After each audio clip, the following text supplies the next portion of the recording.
समय निकाल करके आप लोग हम कलाकारों को सुनते हैं।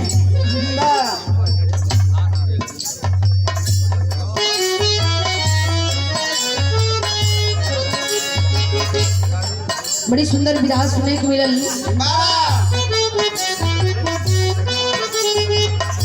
संकेत करत रहा हमरे जीतन भी का करता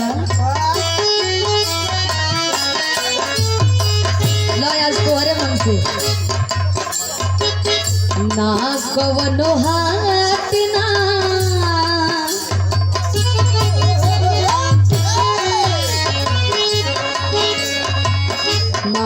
कवनो हाथ ना बजरिया से होला।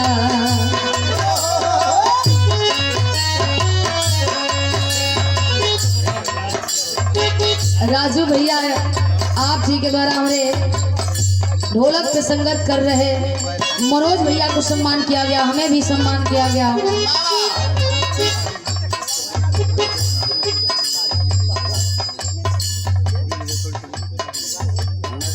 और हमारे बड़े गार्जियन उमेश बिहारी जी, आप महानुभाव जी के द्वारा 100 रुपया देकर के हमें सम्मान किया गया। बहुत बहुत प्रणाम है। जय भीम नमो बुधाय, बहुत बहुत साधुवाद करते हैं।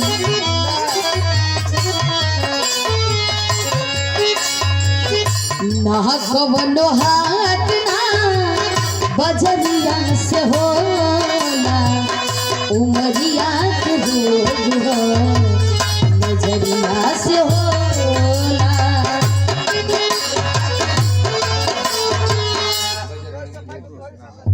बजरंगी भैया मीरपुर से ना कवनो हाथ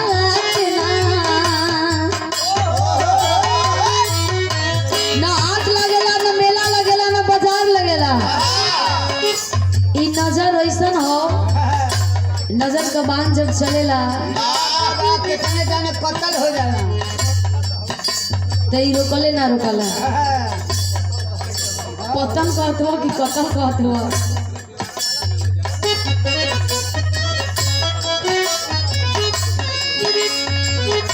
ना कवनो हाथ ना बजरिया से होला,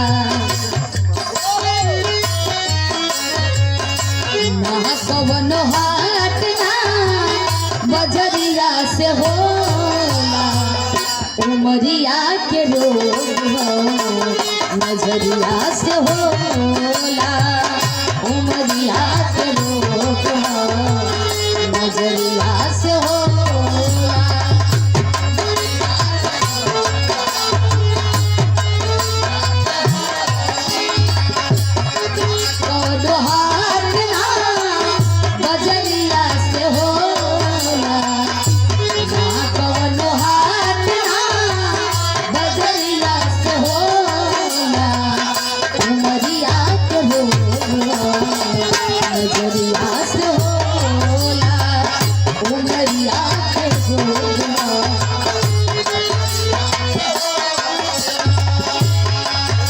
उमरिया के रोग हर नजरिया से होला।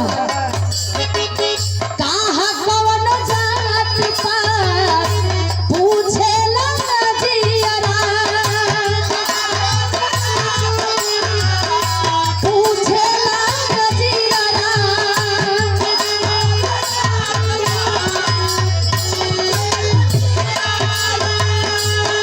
ई प्यारे हुआ, चाहे प्रेमी प्रेमिका के होके, चाहे माई बेटा के होके।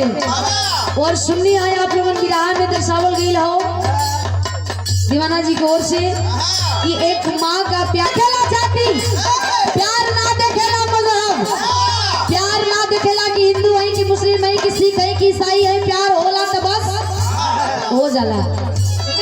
कैसे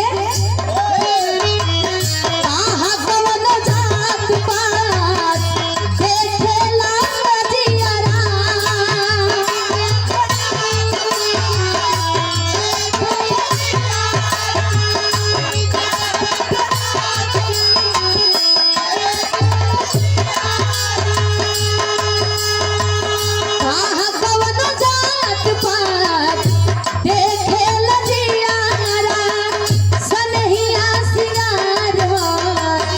सवरिया से होला ना कवनो हाथ ना बजरिया से होला ना कवनो ना कवनो हाथ ना बजरिया से होला उमरिया के गोरिया नजरिया से होला उमरिया के गोरिया नजरिया से होला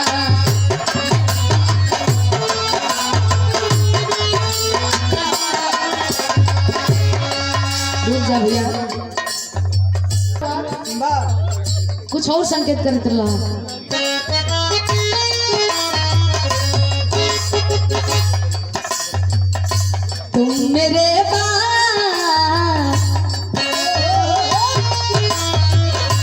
तुम मेरे बाद मोहब्बत को तरस जाओगे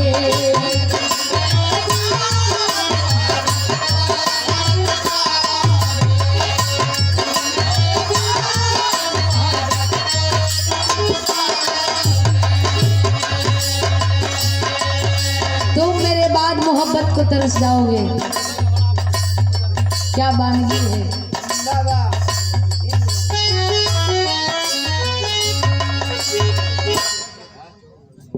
दिन भर खाली गाँव में